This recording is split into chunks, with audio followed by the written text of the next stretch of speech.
The origin of bicycles.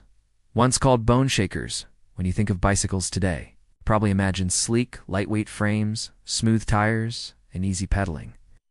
But the very first bicycles were nothing like that at all. In fact, they were so rough and uncomfortable that people nicknamed them Boneshakers. The story begins in the early 19th century, before pedals even existed. The earliest version of a bicycle was called the Lauf machine, or running machine, invented in 1817 by Baron Karl von Drey in Germany.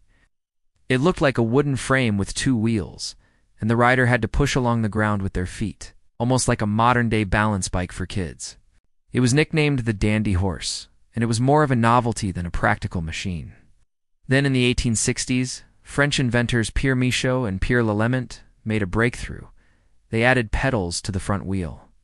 This design became known as the velocipede. The velocipede was made almost entirely of wood and iron, with stiff wheels that rattled over cobblestone streets.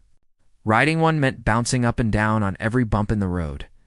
That's why people began calling them Boneshakers. Despite the discomfort, the velocipede quickly became a craze in Europe and America.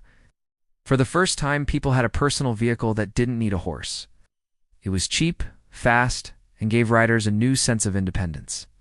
But still, it wasn't very practical for long rides. By the 1870s, inventors kept improving the design. Metal frames replaced wood and solid rubber tires made riding slightly smoother. This era also saw the rise of the penny farthing. Those bicycles with the giant front wheel and tiny back wheel, they looked impressive, but they were very difficult and even dangerous to ride.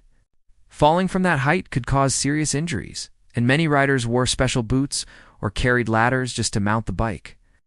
Finally, in the 1880s, the safety bicycle was introduced.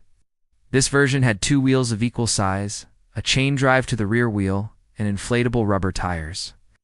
It was safer, more comfortable, and practical for everyday travel. This design became the blueprint for the modern bicycle we know today.